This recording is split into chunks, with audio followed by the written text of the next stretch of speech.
What is the matrix? What is the simulation theory? They say that the world we live in was created by someone.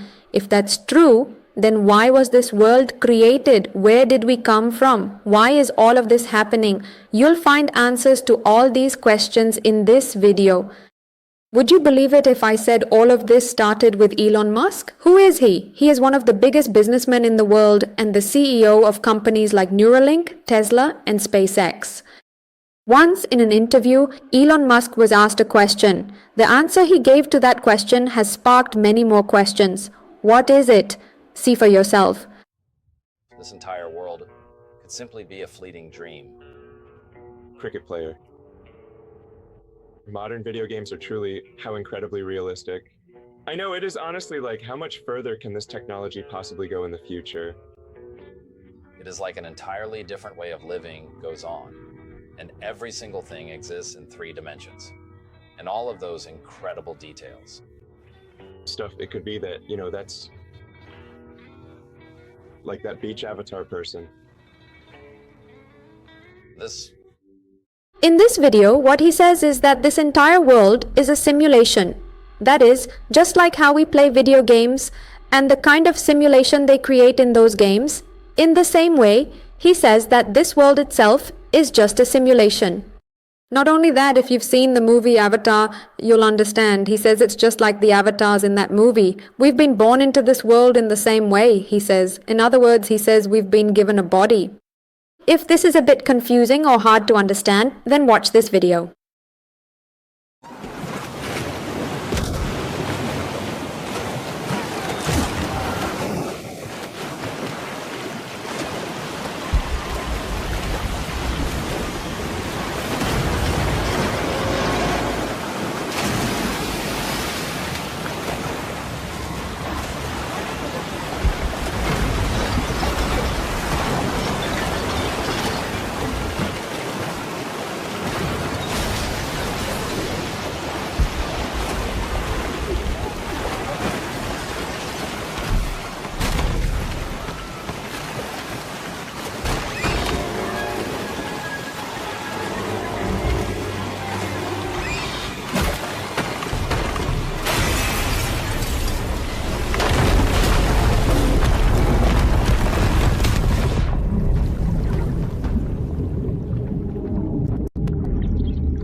A little bit of background.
What you can see here is that this is a game.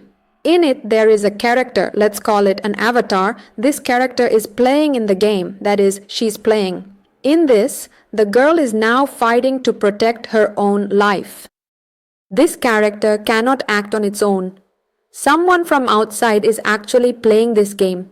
For example, if I were playing this game, I would take this avatar and play. While playing like that, for a while, the game feels real to me. That is, my feelings and consciousness inside this simulation would be present only to a very limited extent. For a while, the trees, plants, and vines I see there all feel real to me. Until I come out of this game, a part of my awareness is inside this simulation. Without even realizing it, we call this consciousness. If in this game, all our power is gone and our lifeline ends, then the game is over. So, the end of this life doesn't really mean anything. We can just restart in another game. That's how it is in our real life too. Once someone dies, they can start another game. They can begin with a new avatar, meaning a new body. Just like how our earth appears in this game itself might have been created as a simulation by humans. But the simulation called Earth was created by God, that is, a divine power. This game can only be played from the outside. But a part of our consciousness enters into this game. We refer to that part as our soul. Some call it the soul atom. That soul atom is also called the soul space, which means the spiritual realm. It is from that spiritual realm that an avatar, a body, is taken and operates here on earth. For the one playing this game, we know what exists outside the game. We can control everything. But for the one inside the game, that small space is thought of as the whole world. It's the same with us. The soul has a certain intelligence. It is spread throughout the entire universe, meaning it has an all-pervading nature. But it is from the soul that we receive what is called life. Now, the moment we enter this game, our intelligence gradually enters into it, right? Our awareness does the same. In the same way, as soon as we come to be born on this earth, only a small part of that awareness comes here from the soul. That is what we call life. Now, as we exist as this life, we can only perceive what happens within this earth through this life. The knowledge that our soul possesses, which can transcend the universe and attain an all-pervading nature, all of that remains in a forgotten state. What is the reason for this forgetfulness? In this game, the trees, plants, vines, everything here believes that this is real. That's because their awareness exists at a very minimal level. But this isn't real. This is just a game. I have come here only to play. If I connect with my soul's knowledge, then everything becomes clear to me. When that awareness dawns on this being, that's when spiritual awakening happens. That is the reason each soul is born here. So why would the divine need to create such a simulation? Why would it take a soul that's just at peace, create a simulation, give it an avatar and say, go inside, play, learn and come back? Why would it need to do that? There is only one reason for that.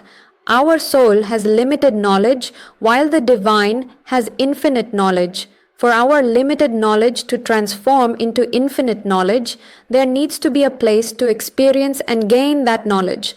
A suitable environment is required for that. That's why God has created this kind of universe, a simulation, to provide us with that setting. Not only did He create it, but He also gave us what is called Tanu Karuna Bhuvana Bhogam. Tanu means body. Karanam refers to the instruments suited for that body. Bhuvanam means place. And Bhogam means pleasure. God has given us all of these so that our soul can gain knowledge. What are those instruments? They are our senses, our skin, eyes, nose, and ears. Hands, legs, all of these are tools given to this body. Using these, what does the soul do? The soul cannot directly operate in this simulation. To function in this simulation, it needs instruments. The soul already exists outside of the soul realm. Only a part of it is here as the jiva. Now, this part is living in this earthly simulation.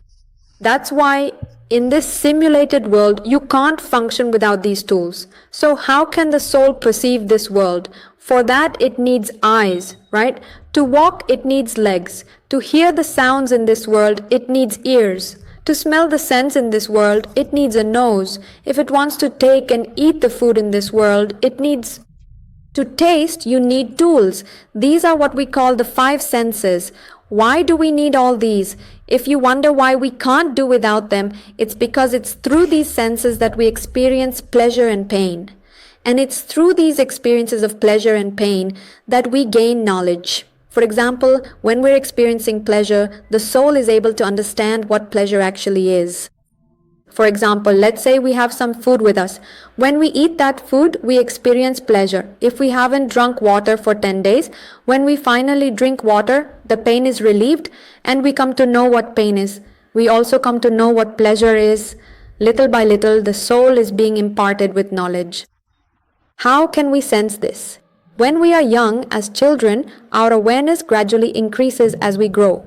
Now, if in our life we experience only suffering, it means that our ego, the sense of this is mine, is dominant, and our pride is excessive. Because of that, we would have made many mistakes. But when suffering comes, we let go of all that pride and ego, realizing that none of this is truly ours. This world is just a simulation. Because nothing here lasts forever, everything eventually perishes. This great truth gradually becomes clear to us. That's why we gain wisdom. Our soul attains supreme knowledge. It must gain experiential wisdom like the divine. When we wonder what we need to do for this, the divine chooses a way. That is, it creates a simulation in 3 dimensions. For that, how many of us have been placed here? It creates various kinds of avatars. You could say birds, insects, plants, trees, stones, humans. All of these are different types of avatars. That's why Manika Vasagar wrote a song saying he was born as grass, as a worm, and so on. In other words, he says that everything here has been born in some form or another. In the same way, we are now born as humans and have come here to experience life. Just like in a game where we select which character to play, the soul chooses a body that matches its karma. After making that selection, a part of the soul's consciousness enters this avatar. That's what we refer to as the Jivan, or individual soul. Is the soul's awareness itself what we call the Jivan? Now, as we are living here in this Jivan, we can't directly experience this simulation without tools. For that, God has given us certain tools. But this Jivan cannot directly control those tools. The reason for that is, our soul exists even within the smallest atom, even smaller than that. That is, it is extremely subtle, while the Jivan is a bit denser than the soul. Similarly, these tools are much denser. That's why between this Jivan and these tools like the body, eyes, nose, ears, hands, legs and so on, there needs to be a device in between. That device is what these tools are. It controls everything, analyzes the processes and sends them to the Jivan. What is that? That is the mind. The power for this device called the mind comes from the Jivan. But the mind takes over all the control by itself and hides the Jivan. We have to say that the awareness of the Jivan gets clouded. To put it in a way that's easy to understand, there was something called God. The consciousness of that divine consciousness became the soul. The consciousness of that soul is what became the Jivan. Within this simulation, within this body, we exist. A part of the Jivan's consciousness is what functions as the mind, and the awareness of this mind is what operates all these tools. That's what's operating. So why did we come here? We came to play a game. What is the game? In this simulation, when we believe everything here is real, the soul gains an experience. Because of that, the soul's awareness increases. For example, there's a maturity we have now compared to when we were children. In the same way, as we get involved in suffering and grow older, the soul's maturity increases. Earlier, we used to get angry a lot, but after a certain point, we stopped getting angry. Before, we might have been very arrogant, but now our arrogance has lessened and we have a certain awareness and clarity. What is the reason for that? Because our soul, that is our life, has gained more awareness. The reason for that is this simulation itself. In this simulation, we believe that everything that happens to us is real. That's why we experience both pleasure and pain. That pleasure and pain will keep alternating. That soul attains clarity. Only after the soul attains clarity does it realize there is no one else, only me. Here, everything is one. Letting go of ego and everything else before the supreme knowledge of God, we are nothing. We must go and unite with God. That is the way. We are here to learn love and compassion. Once we understand that, the soul will unite with the Atma. At that moment, whether the Atma is revealed or not, just imagine we are playing this game ourselves. If we access all the cheat codes in this game, then we get extra powers in the game, right? Have you seen that? That particular character has that avatar. You get extra powers. That means, for example, the ability to fly or to jump and access places you normally couldn't reach. In our world, when we practice yoga, we gain similar kinds of powers. For instance, take teleportation. You can teleport from here to another place. Then how do they do this? In yoga, there is something called Navakanda yoga. That means you separate the 9 parts of your body and then rejoin them. This is what is called Navakanda yoga. Powers like these are attained through practicing yoga. Also, when we meditate, we gain the power to access such realms. That's what the Siddhas referred to as siddhis. Specifically, they spoke about the 8 great siddhis, known as Ashtama siddhis. These include abilities like flying, enlarging the body, shrinking the body to the size of an atom, and teleportation. In teleportation, what they do is separate the 11 atoms in the body and move them rapidly. They would transport these atoms, transcending both time and space, take them to that location, and then reassemble those atoms to bring the original body to that place. For example, let's say we are in Tamil Nadu right now. If we want to go to America, in teleportation, all the atoms in our body here would be separated. By traveling through time and space, we could reach America in less than a minute. If those atoms are reassembled there, we would appear as a body. Powers like these, such as siddhis, can be attained when we meditate. Not only that, this earth itself is just a simulation. There are many such simulations. There are many universes. In fact, they say there are billions of universes. Scientists are also saying this. So, if we want to control all these universes, there is only one way. Our soul must become manifest. If spiritual awakening happens, because the consciousness of the soul itself is this universe itself. It's so vast. So when our life gets connected with the soul, we gain all the powers. That means we can control this entire simulation.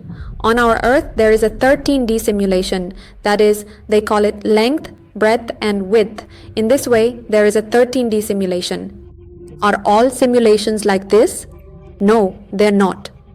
Other simulations might be energy-based, meaning they could be worlds filled only with waves. All 11 simulations will be different in 11 ways. We can even see this in the movie Doctor Strange, Multiverse of Madness. When moving from one universe to another, the simulations in those places will all be different. Some simulations will exist at a much higher vibration, divine ones. Among them, there are some at the highest vibration. So, in simulations with higher vibrations, all the planets are inhabited by beings like angels. They live there. Earth is more towards the center. Below that, there are worlds and simulations with lower vibrations. It's said that in those places, there are all kinds of negative creatures. So, given all this, why did our soul choose to come to this place? What is the reason we selected this simulation? It's because here, emotions are present in their fullest and most intense form. Here, it's easier for us to gain experiences. As souls, we have transformed into living beings within this simulation. As living beings, are we the ones controlling all this? Definitely not. We are not the ones in control. It's actually the mind, which operates between us and these senses, that is controlling us. For example, take a sweet called Chakara Pongal. Our senses help us experience its sweetness, its aroma, and its appearance. Yes, for example, when Pongal is white in color, while this one is colorful, it's not that we analyze and decide that when Pongal is the reason for something, or that we analyze and decide this is sweet and then send that information to our being. No, that's the mind. The mind stops with its own control. Hey, you have to take over control from whatever the mind is controlling. That is, the soul must first take control from the mind. When we do that, it becomes clear to us that all of this is just an illusion. All of this is just a simulation. We understand that clearly. But most of us can't do that. We are still operating under the mind's control. It's like when we're playing a game from the outside, we know it's just a game. But the avatar inside the character that's playing right now, imagine a child is playing as that character. That character doesn't know this is a simulation. It thinks the place it's in is real, but the soul knows that this isn't real. So at this point, what we need to do is, with our mind, we need to free ourselves from attachment and come to the level of the soul. First, our intellect here needs to function. As soon as the intellect starts working, we try to connect with the soul. If we manage to connect, then the character here, the girl, realizes, oh, all of this is just a simulation. I'm actually playing from outside. I've come here just to play and to gain experience. Outside, there is a real place. That is my real place. This isn't real. If this girl realizes that, just think about how the game would change. Look at the game itself. This girl has been given a power. That is, this avatar has been given a power. What is it? She has 2 hands and 2 legs, so she can walk, she can jump a little. She can talk, she can laugh, she can see. If she hits an obstacle like this, she can fall down. She has the ability to hold on. Powers like these have been programmed in, right? All of this has been programmed by the divine. In the same way, in this simulation we're in, each of us has been given a certain amount of power. It could be the ability to walk or maybe to run fast. For birds, it could be the ability to fly. Each animal has been given its own power. All of this is programming. That's why Elon Musk said that this earth is a simulation and that we are living inside a simulation. But is it only Elon Musk who has said this? Think about it carefully. Our siddhas and sages have all said that this world is just an illusion. They have written in their songs that this world is an illusion and that ultimately we are here to return to God. Take Valal Peruman, for example. All of them have said the same thing. Why do we treat it as such a big deal only when Elon Musk says it? There are many questions about whether we really are in a simulation, but the fact is people have been saying this since ancient times. Maybe you or somebody has created this system and you get to ask her one question. Oh, that could be.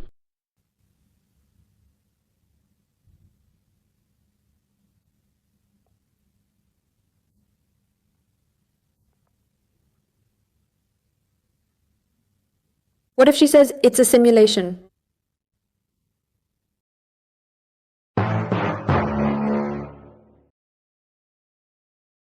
If you've been following our channel and watching the videos, you'll understand the answer to this. If not, I'll give you the links to 2 important videos. If you watch those videos, this one will definitely make even more sense. And if you know the answer to this, comment below. What is outside the simulation? Okay? And in the next video, we'll look at this in detail. This video is meant to help you understand. It's not that the soul exists outside and the life force is inside the body. Everything is actually within our mini-universe, which is our body. But the soul exists at a much higher dimension within that. Jivan descends with its consciousness to a lower dimension. The soul stays in the soul body, Anmakaya, and Jivan in the physical body, Pindakaya. Since souls exist in a higher dimension, their consciousness is expansive and pervades the entire universe. But the intelligence of our spirit is confined to this dimension. We are constantly receiving signals from souls, but if there is no state to receive them, life cannot exist. The frequency of this life is at a very low level, while the soul is at a much higher level. If we tune the quality of this life to a higher frequency, then we will start receiving those signals. That's all there is to it. This is what has been given to us. The assignment is to connect this life and the soul. If we do that, spiritual awakening will occur, and we will gain the knowledge that pervades the entire universe. This is what is called cosmic awakening.